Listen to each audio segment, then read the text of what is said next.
Gong Mingi of the Warring States period was a famous luthier. When he played the guqin, a traditional Chinese zither, even passers-by would stop to listen. Everyone said, listening to him play the guqin is a joy. Gong Mingi was not only skilled at playing the guqin but also cherished the instrument deeply. His favorite guqin, named Jiaowei Burnt Ale, was said to have a rich, mellow tone. Only renowned pieces like High Mountains and Flowing Water were worthy of being played on it. One evening, Gong Mingi took his guqin apprentice to the outskirts to relax. Gazing at the beautiful scenery of distant mountains, he was filled with inspiration and said, such beautiful scenery calls for a guqin performance to fully enjoy it. They set up the guqin on the grass. As soon as Gong Mingi tuned a note, an old ox wandered over slowly, lowering its head to graze. It showed no fear of humans at all. Facing the old ox, Gong Mingi played the famous piece High Mountains and Flowing Water. The guqin melody sounded like gurgling water one moment and towering mountains the next. Even the apprentice was intoxicated by the music, but the old ox showed no reaction. Gong Mingi stopped playing, confused. Such beautiful music, why do you not react at all? The old ox only let out a moo, lowered its head to graze on the grass beside the guqin, and paid no attention to him whatsoever.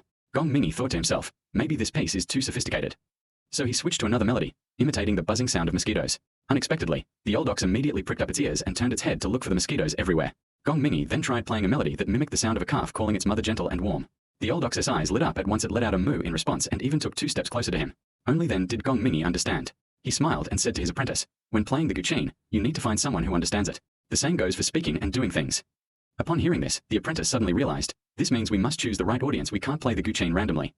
Later, when Gong Mingi talked about this incident with a farmer, the farmer laughed and said, cows only care about having grass to eat. They don't understand whether guqin music sounds good or not. Gong Mingi fully agreed. That's right, when communicating, we have to talk about things the other person cares about. The next day, when Gong Mingi shared this lesson in the market, someone asked, will you still play High Mountains and Flowing Water for cows?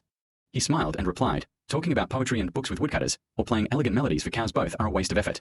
Teachers taught this story to their students, explaining, playing the lute to a cow is not about blaming the cow for not understanding. It's a reminder that we must consider our audience when speaking. If you talk about overly profound truths to a child, they won't understand either.